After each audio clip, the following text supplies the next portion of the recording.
Hello guys, and welcome to a new Steel Division 2 video today by myself, Vulcan, and Attack Power. Woo! Steel Division 2 Game 3! In this video we have for you Game 3 of a best of 3 between two teams, Gonzo and Yamin, and Farid Rommel and Khers, in the grand final of Battlegroups 2v2 tournament. Today they are playing on Vitebsk, and on our left in the red team. Playing on the allied side, we have Gonzo playing with the Rezerv 43rd and the Maverick deployment type, and we have Yamin playing with CIABG and the Maverick deployment type. And on our right, in the blue team, we have Farid using 2nd Páncéloshadosztály with the Maverick deployment type, and Khers using 5th Gebirgsjäger and the Maverick deployment type. Interesting last division there. Yeah. I mean, these are all... If you haven't seen Game 1 and 2, go check them out. They're phenomenal. But all three of these four divisions have been played already. We saw 43rd Reserve, we saw CIABG, different games. So this is the first time they were in combination, but both these divisions already being played, but this time they're both Maverick. This has not happened yet. Where red side were both Maverick. On the other side, 2nd Páncéloshadosztály, still amazing, like it was last game. 5th Gebirgsjäger, this is the newcomer to the scene here. An interesting choice, especially for this map. There is green forest. I'm not taking that away, but there's a lot of open ground for a division that severely suffers in the open ground. Yeah. I think it comes down to mainly the artillery will provide plenty of smoke. I would imagine that's how they're going to play it out. There's plenty of divisions that do that and do better things along with it, but hey, we'll see. I don't know. I mean, the division can be very good in certain situations. Like, it has moments where it's like, wow, this division slaps. And then there's other moments where like, what is this division even trying to do? Yeah. So very hit and miss division. Absolutely. Yeah. So it's a Maverick throwdown here. All right. Well, let's have a quick look at what we got going down, because Reserve 43rd and CIABG on the left side. That's quite a potent combination. Got Cromwell 5, Cromwell 6s on the top side, Cromwell 7 sneaking in there, all the flavours of Cromwell's there. T-34-85, 1943, Crusader AA, got an AT gun and machine gun joining them. For the middle, it's going to be plenty of infantry, of course, with this Sapadi Rocks, KV-1S, and he's also got the Smish backing up the disheartened infantry. We have further down the SU-152 SU-85 with a Recon M5 Stuart, a bunch of the CIABG infantry, the FO Fusiliers and the converted gunners there. On the bottom side, going to be some Janista. We've got the Cromwells, got the T-34-85, another AT gun machine gun combo. A lot of those units are very mixed from both players. Yeah, they're playing the whole map. Yeah, spreading out quite nicely. On the side of the blue team, we have the Turans on the top side with the Panzer III, with some of the Hungarian infantry, the Modlovis and the Motakasok, and there's going to be the early 105 off map once again, supported by MGs and stuff. Stug 3 there with a couple more MGs. Further down, Turans, Panzer III, you've got Langsodashok, the Modlovis, Motakasok, moving into the centre. On the bottom side, looks like it's going to be mostly Khers with his Gebirgsjäger and Gebirgsstreif. And then on the bottom side, we've got the MG42, Pack 40, all of these Gebirgsjäger troops moving in with the Stug M42s to back it up, and a Breda 20mm truck. So it looks like on the side of the blue team, Khers taking one side of the map mostly, Farid on the other, whereas on the red team, they're kind of both spreading out quite a bit. Yeah, they're not taking the sides I would have thought. I would have thought the open ground down south was 2nd Páncéloshadosztály territory, and the green stuff up north would be the other, but they went opposite. So I'm definitely interested to see what their plan is with this. I think the reason Khers wants to play on this bottom side is because if he can get to the opposite side of the hill here, he has a lot of like cover to work with in order to put pressure onto a second flag.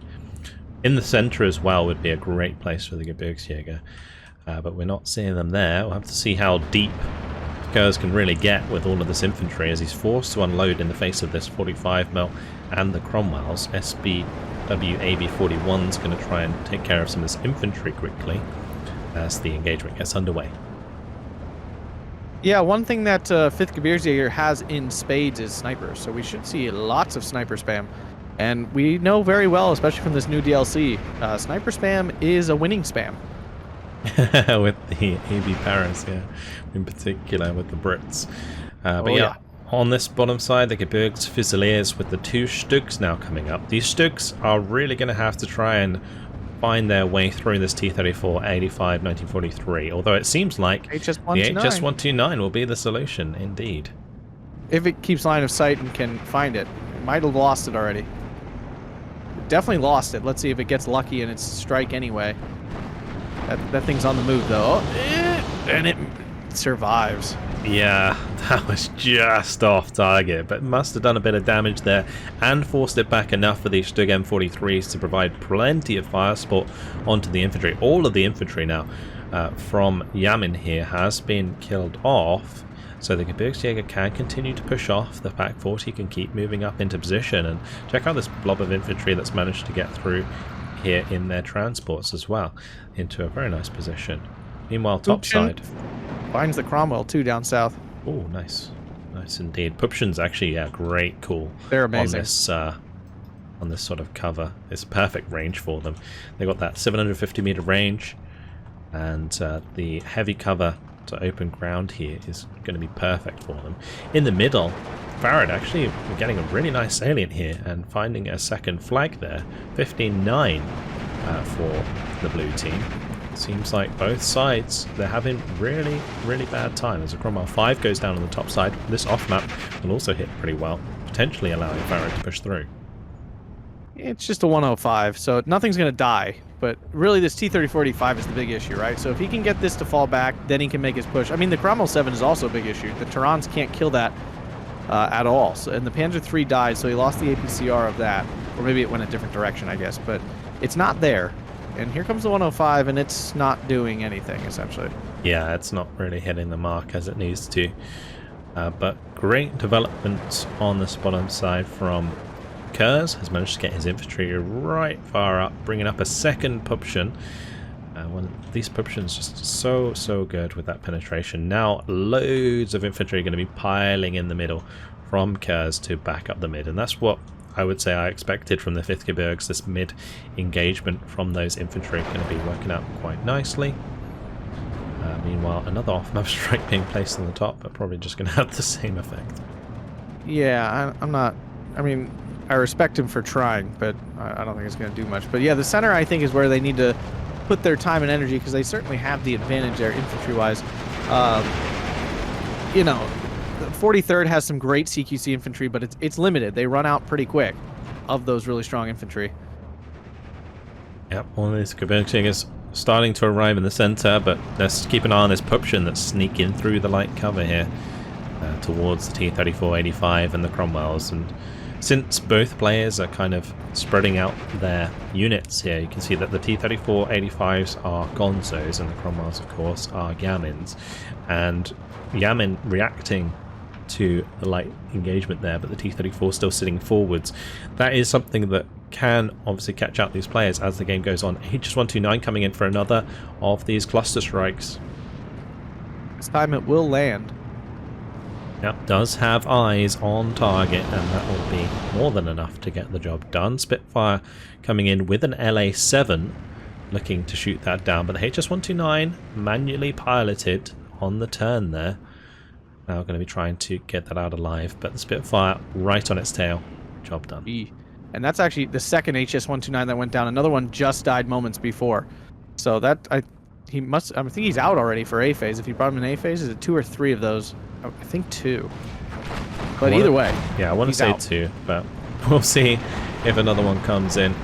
Gebirgsjäger with the AB-41 set. That AFTO just got deleted in the front of those Stugs. ME-210 came in the mid for a bombing strike. This 17-pounder. Positioning from Farid is working out very, very nicely. Yeah, the Lobos are actually able to, because the Sapody Rocks, while they're pretty good long-range units, that's obviously not what they're primarily designed for. You know, they're kind of getting overwhelmed here by the just overwhelming number of Motolobesh and stuff. All those machine guns going. Up north, things are just kind of at a standstill. Actually, if anything, I think it's Gonzo is pushing forward here with some Strafniki and stuff, looking to rumble here. Yeah, but they've noticed a threat on this bottom side as Khers has managed to get those Gebirgsjäger through the cover here, and are going to kill off that infantry out in the open. Now to a 15-9, this bottom side looking very, very rough for the red team as he's forced to reposition these Cromwells and ends up getting one of his Jinnista sniped. The Stug M42 going to kill off the Cromwell 6. Big kills. Yeah, Cromwell 7 now in the crosshairs here. Stug 3 gets the pen, takes one in return, but the Cromwell 7 now on the retreat. And in the center, things aren't getting any better. The Gebirgsjäger, Lovesh pushing into this forest here.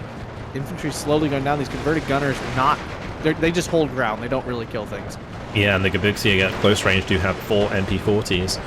So the converted gunners struggling there at the close range. The Gebirgsführer even has 3 Berettas. So that converted gunner gets absolutely wiped. On the top side, it looks like, honestly, Geralt wants to push. Gonzo wants to push here, but he's a bit worried of getting side shot as he comes off the ridge. Yeah, and there's all kinds of gun depression issues and stuff when you start to work around these hills. So like you could end up just sitting there. It's really dangerous. He's going anyway, but this is very ballsy. Yeah, I think the ping was to get Yamin's attention to push the Cromwell 7 as he pushes the T-34-85. So they're just trying to coordinate the push here on this top side. And this is the trouble with sort of spreading out both players, is that you kind of need to get the attention of both players in order to make these successful pushes. And I feel like at the start, Farid and Khers had a good idea of what they wanted to do with their own divisions, and now only backing each other up in the middle, whilst each player kind of takes their side of the map. Yeah, and there's an argument for both. I mean, if you're on like an actual like chat and you're talking actively, then sure, like mix it up. Your buddy can like warn you of things going on, but you're still going to make a lot more micro mistakes doing that. These maps are huge. It's nothing like 1v1, which is still a lot to manage, but this is a ton to manage if you're going all over the map. Yeah, and it seems like the infantry of Geralt and Grossi, Gonzo and Yamin, trying to hold back the Gebirgsjäger, but not actually doing very well at all. I mean, these are all close-range infantry, the Jinnista and the Avtostrafniki. And these Gebirgsjäger and the Gebirgsführer, they have rifle sniper and then machine MG42, so just not able to do any damage at this sort of range. Yeah, the issue is a lot too veterancy. The veterancy's been on point here from the blue side, and that's allowing them to overwhelm. That one difference in veterancy makes all the difference. If you're just one veterancy above your opponent, it makes such a huge difference, and it's easy to win when that's happening. Oh, look at this Superly Rocks, perfect engagement for the Gebirgs there with the MP44s and the MG42s. Oof. Pushing them off, even though they were at a veterancy disparity.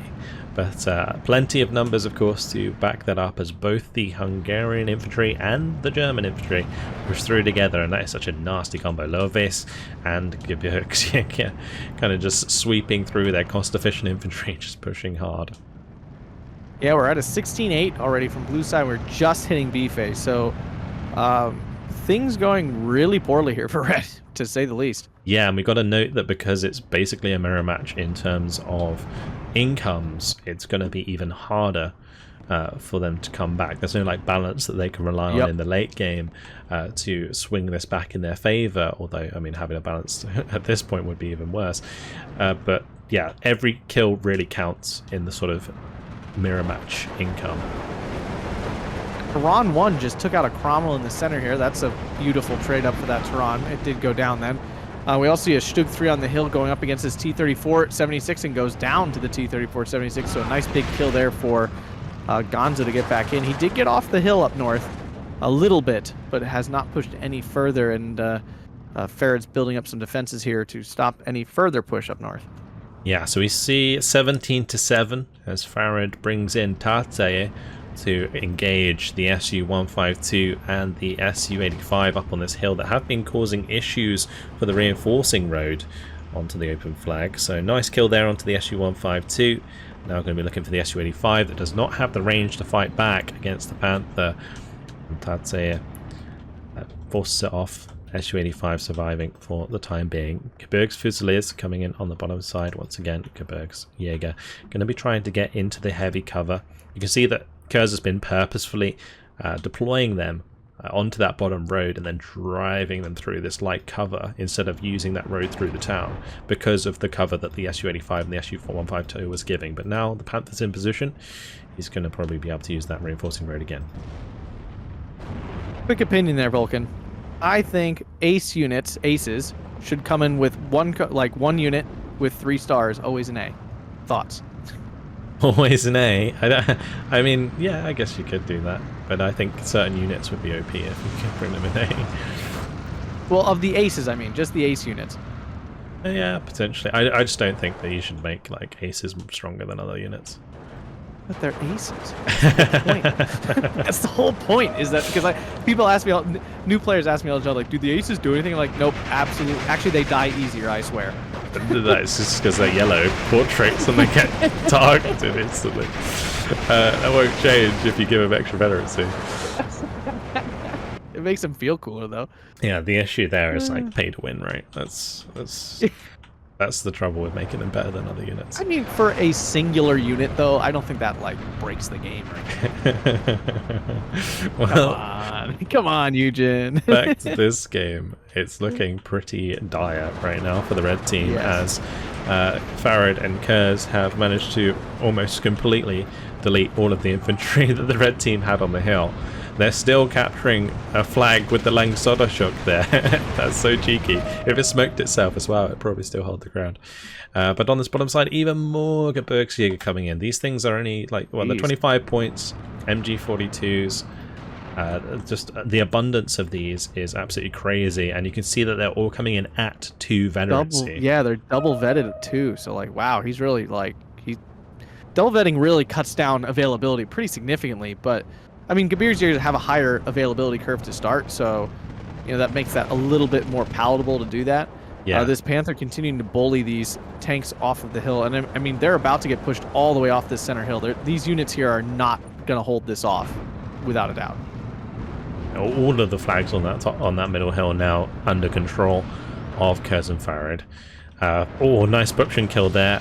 Kills one of the Churchill 7s. As these Gebirgsjäger come in to back this up. Honestly, they could just drive off that road right now and straight into that flag there. So this is really, really not looking good, as a Tiger now joins the center as well. A couple of LG42s arriving on top of that hill. They will provide a really good 2,000 meter range fire support. I think they're the 105 variants. So they will have that long range. And yeah, honestly, 5 minutes left on the clock. Farid and Khers really, really dominating this map. Yeah, and I mean, we questioned what 5th Gebirgsjäger was going to do, and I mean, it did. It's doing, and it did some very impressive things. It got a lot of value out of these Stugs, and it also got a lot of value out of the Puptions. The Puptions, 30 points, and they've killed multiple medium tanks in this engagement so far. Yeah, Puptions are fantastic. I mean, they're Panzerschrecks with 750 meter range. I mean, that's hard to beat, you know, for 10 points more. I mean, that's really hard to beat. We do see a Tiger now, Panzer IV, double LG42, absolutely crushing this 17-pounder before it can even really get going. Su-152 has to be careful because the Tiger's here to counter that. I mean, this is just such a deadly combo of stuff. Yeah, and that Sapody up on the hill there. Got to be careful it doesn't go down to the LMGs if it gets spotted, because that will relinquish the front line to the MG34s, since that Cromwell is a recon. HS129 on the bottom side has spotted the T-34 Commander. No. It's trying its best to dodge, and it does. It does. That was a cheeky play there from Gonzo. A lot of Cromwell 8s floating around. No AA still. I mean, it's pretty ballsy, honestly. It's not like we haven't seen planes. Yeah, I think a lot of it has come down to just pressure, right? There's Yeah, they been just don't too have many points. kills. They don't have the points to reinforce with AA, and if they did, it would just be overrun by now, right? Because there is a serious force disparity on this bottom side as Khers continues to reinforce with more and more units, including his Stug 3s, and the Khpers keep moving forwards. One of the Panthers did just go down on the hill there. Looks like the IS-2 1943 did manage to get the shot on target. Siedlce in a little bit of trouble there as well if he allows his IS-2 to fire at it. There's a lot of armor on that hill. Goodbye to the ace. Down it goes. 18-6 right now. That is technically a quadruple tick. We call it a triple tick, but it's technically a quadruple tick, I think. Yeah, it is technically a quadruple tick. We call it a triple tick because it's 3 yeah, arrows. Yeah, and there's a fourth level, right? Yeah, there's one more level after this that There we is. never see. Yeah, that's a 8 times tick, I guess. Yeah. Yeah. Indeed. That's a depressing level to get to. This is already painful. This hurts the ego badly, but yeah, if you ever get all the way down to the bottom, that's like absolutely dominant performance. That IS-2 actually got turret stuck on that hill. That's really sad. Oof. Yeah. I mean, it really just comes down to efficiency from the Gebirgsjäger again. I feel like Khers did a really good job here. I mean, I don't know if it was Khers or Farid, of identifying how well the Gebirgsjäger could do in this terrain. Because Vitebsk is one of those maps that has like this sort of interesting light, heavy cover with gaps in between, sort of dynamic. A lot of different maps aren't very much like this, and I think it really sort of favoured the 5th Gebirgs with those options, with the sort of hybrid close range but MG42 infantry. And then we're going to see it ticking out. And the victory goes to Farid and Khers, which also means that they're going to win the grand final of this 2v2 tournament. So congratulations to them. Woo! 18 minutes and 1 second it took. And superior KDs is what they needed and what they got. Yeah, I mean, congratulations to them. I mean, taking down two, I mean, let's call them gods of Steel Division 2, really. I mean, Yamin and Gonzo, easily two of the top players in the entire game. Not that Farid and Khers aren't phenomenal players themselves, but, you know, if we're going like Hall of Famers here, it would definitely be Gonzo and Yamin. So congratulations to them. That's quite a feat. Yeah, absolutely. Yeah, Khers and Farid really come a long way in the Steel Division sort of tournament community, and showing their might in 2v2. Obviously a little bit different, of course, to 1v1, where Gonzo really stands strong, Yamin as well. But it seems like in 2v2, the strategy that Farid and Khers had of sort of splitting and concentrating on their own sides of the map seemed to kind of pay off a lot more than the sort of mixed attempt from Gonzo and Yamin. Yeah, so great match to all these players here. And if you guys enjoyed that, make sure to hit that like button and subscribe to both channels. It really helps us out and it means a lot. Yeah, absolutely. So, fantastic final. Yeah, hopefully you guys enjoyed it. Make sure to go and check out Attack Power, of course. Thanks, buddy. You guys don't need it.